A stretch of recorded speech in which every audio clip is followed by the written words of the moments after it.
Hello दोस्तों, कैसे हो आप सब। हमारे YouTube channel math with Umesh में आप सभी का हार्दिक स्वागत है। उम्मीद करते हैं आप सभी अच्छे से होंगे, बढ़िया से होंगे।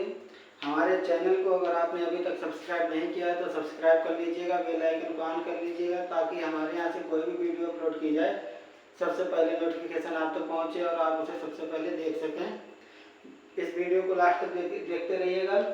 हमारे यहाँ पर मैथ चैप्टर वाइज चलती है, जिसमें इस समय चैप्टर चल रहा है लाभ एवं हानि, मतलब प्रॉफिट एंड लॉस। इसके सभी टाइप हम करवा चुके हैं, प्रैक्टिस करवा रहे हैं। प्रैक्टिस के भी दो क्लास लगवा चुके हैं, आप तीसरी क्लास में प्रैक्टिस करवाएंगे। वीडियो में लास्ट तक जुड़े रहिएगा। तो चलिए क्वेश्चन करते हैं, क्वेश्चन के हिसाब से चलते हैं। ये रहा क्वेश्चन। यदि एक आदमी अपना ठेला, मतलब वो चार पहिए का जो धक्का देने के लिए आता है, ठेला रुपये 720 में बेचे तो उससे 25% की हानि होगी। 25% का लाभ पाने के लिए विक्रय मूल्य है क्या है? ऑप्शन दे रखा है 960 रुपये, 1200, 1000 और 2100। कितने दे रखा है, कितने में बेचे? 720 में। इस क्वेश्चन को हम दो तरीके से निकाल सकते हैं। एक तो क्रय मूल्य एक समान है, इसको 20% हानि होगी, 75/100 बराबर में 720 रख लें, तब हल हो जाएगा। या फिर डायरेक्ट 720 रखकर हम कैसे हल करेंगे ये चीज देखिएगा। हमारे पास होता है एक क्रय मूल्य और दूसरा होता है विक्रय मूल्य। अगर इधर से हम जाते हैं तो चेंजिंग कहाँ करते हैं? ऊपर करते हैं चेंजिंग, ठीक है। और जब इधर को आते हैं तो चेंजिंग कहाँ करेंगे? नीचे करेंगे। ये चीज समझ रहे हो? क्रय से जब विक्रय की तरफ जाएंगे तो हम चेंजिंग को ऊपर करते हैं, जैसे प्लस जो भी लाभ हानि होती है ऊपर ही घटाते बढ़ाते हैं। लेकिन जब विक्रय मूल्य से क्रय मूल्य की तरफ आएंगे तो चेंजिंग नीचे करेंगे। ये हमको 720 दे रखा है, विक्रय मूल्य बेचे कहा है ना, तो 720 बेचे, ये विक्रय मूल्य है। कितना लॉस हो रहा है? 25% का, तो 100/25 का लॉस होगा तो 75 रह जाएगा, है ना। समझ रहे हो आप? ये हो गया क्रय मूल्य, जो बनकर आएगा वो हो जाएगा क्रय मूल्य। हमसे पूछा 25% लाभ पाने के लिए, अब हमसे 25% लाभ पाने के लिए पूछ रहा है। बात यहाँ पर समझिएगा, ये विक्रय मूल्य होगा, ये चेंजिंग हमने कर ली तो ये क्रय मूल्य बन गया। आपके इस क्रय मूल्य पर जो 25% लाभ लेगा, अब क्रय मूल्य से विक्रय मूल्य ज्ञात करेंगे तो हम चेंजिंग कहाँ करेंगे? ऊपर करेंगे, ठीक है। देखो 100 से ये 100 कट जाएंगे, है ना। 25 से काटोगे यहाँ 5 आएंगे और यहाँ 3 आएंगे, समझ रहे हो। 3 से काटोगे तो ये 240 आएगा, है ना। 240। अब हमारा सीधा आंसर आ गया 240 गुणा 5 बराबर 1200, और यही आंसर हो जाएगा, ऑप्शन बी सही हो जाएगा। ये शॉर्ट फॉर्म थी, बस चेंजिंग को समझिएगा कहाँ क्या करना है। एक x मान के भी लगा के दिखाते हैं। ये तो क्रय मूल्य आ जाएगा, x का मान आएगा ना, ये 3 हो जाएगा, ये 4 हो जाएगा। इसको काटोगे तो ये 240 होगा। अब x बराबर 240 गुणा 4, ये हो जाएगा 960। समझ रहे हो? 960 क्रय मूल्य आया। अब इस पर हम 25% का लाभ पाएंगे, 960 गुणा 125/100, है ना। यहाँ काटोगे 5 आएगा, यहाँ काटोगे 4 आएगा, 4 से काटोगे 240 आएगा बराबर 1200 रुपये। 240 गुणा 5, मैं यहाँ इतना शॉर्ट कर दिया था, यहाँ एक एक पॉइंट ज्ञात करने के बाद है। दोनों तरीके मैंने बता दिए हैं, एक ये रहा है और दूसरा ये रहा है। जो आपको समझ में आया हो उसी से क्वेश्चन कर लीजिएगा। बस चेंजिंग को याद रखिए, जब क्रय मूल्य से विक्रय मूल्य ज्ञात करेंगे तो हम चेंजिंग कहाँ करेंगे? ऊपर करेंगे, प्लस माइनस जो भी करेंगे ऊपर करेंगे।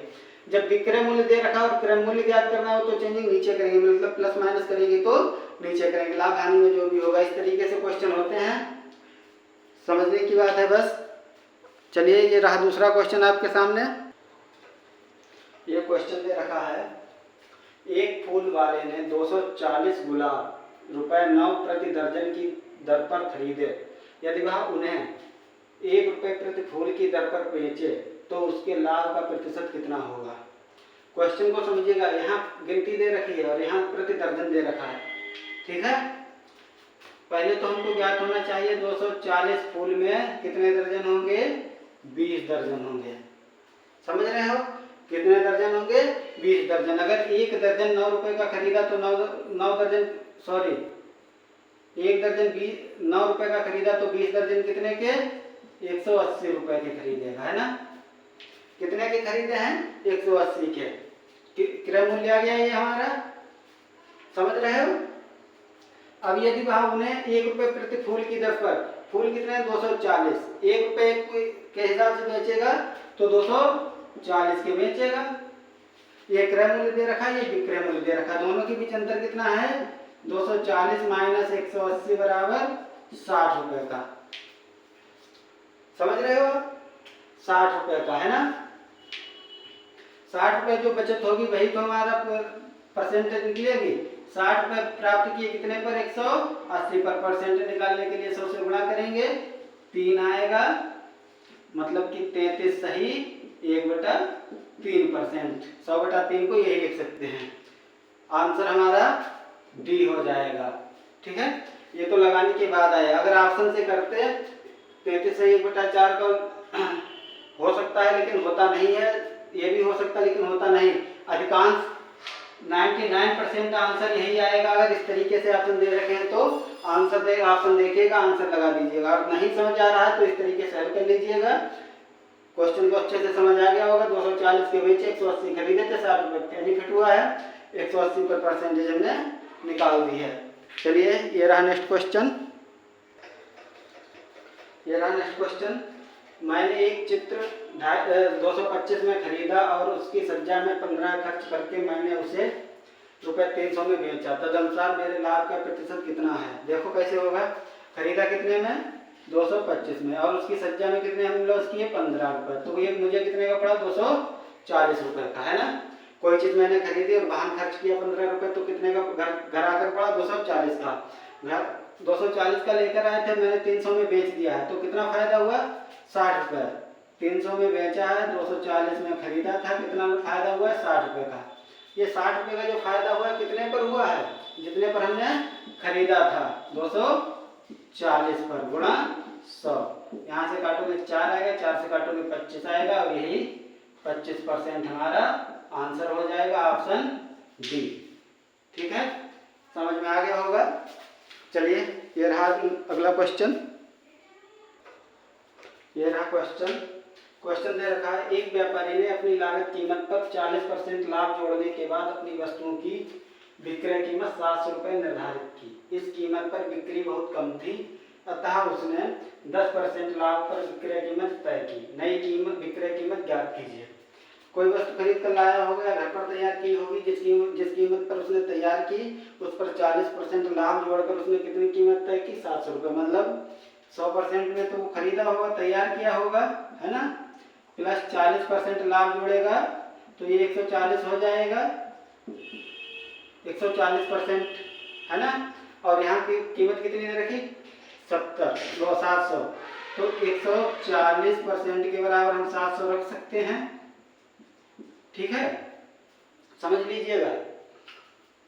1% बराबर आपका आ जाएगा 700/140। ज्यादा लंबा ना करते हुए यहीं पर समझाएंगे। इतनी कीमत पर उसने क्या किया? बिक्री नहीं हुई, तो उसने क्या किया? 40% लाभ ना लेकर 10% लाभ लेगा। किस पर लेगा? इस पर। अगर 100% कीमत थी, 10% लाभ लेगा तो ये कितना बन जाएगा? 110। 1% के बराबर इतना है, तो 110 के बराबर हमसे ज्ञात करने को कहा है, यही हम कर देते 110 से गुणा। समझ रहे हो? 140 पंजे 700 और 110, ये एक मतलब जो कीमत आएगी वो आएगी 110% के बराबर। कितनी आएगी? 110 गुणा 5 बराबर 550 रुपए। समझ गए हो? जब हम 110 से गुणा इधर करेंगे तो इधर भी करेंगे, यही हमारा है। जो मूल कीमत आई है वो कितनी आई है? 550, और यही हमारा आंसर हो जाएगा। समझ में आ गया होगा। ज्यादा लंबा ना करते हुए यहाँ पर समझने की बात है। 1% के बराबर 140 है, इसको ही हम 110% ज्ञात करने को कहा है। 10% लाभ पर तो वही हमने गुणा करा दी है, तो 110% के बराबर कितना आया है? 550, और यही हमारा उत्तर हो जाएगा। ठीक है, समझ में आ गया हो तो वीडियो को शेयर कर दो और चलिए देखते हैं अगला क्वेश्चन। क्वेश्चन दे रखा है, एक पुस्तक की लागत कीमत 150 है, 20% लाभ के लिए उसे किस कीमत पर बेचा जाए। कीमत कितनी दे रखी है 150 और लाभ लेगा 20% है ना, तो ऑप्शन से ही देखो यहाँ 80 दे रखा है। जब 150 कीमत 20% लाभ लेगा तो 180 से ज़्यादा ही, 150 से ज़्यादा होगा। 120 दे रखा है, ये भी नहीं होगा। 100 दे रखा है, ये तो कीमत से कम ही है। आंसर क्या हो जाएगा, ऑप्शन डी 180। कैसे होगा ये चीज़ याद करते हैं। 150 गुणा 20% लाभ लेगा तो 120 से गुणा करा के 100 से भाग कर देंगे बस। एक जीरो से ये 12 और 15 की गुणा करोगे 180 रुपये आएगा और यही हमारा आंसर हो जाएगा। अच्छे से समझ में आया होगा। अगर वीडियो अच्छे पूरी देखी और अच्छे से समझ में आई है, कुछ डाउट है तो कमेंट में बताओ, और पूरी अच्छी लगी है तो शेयर करो वीडियो को ज़्यादा से ज़्यादा। मिलते हैं नई क्लास में नए प्रैक्टिस सेट के साथ। आज के लिए इतना काफ़ी।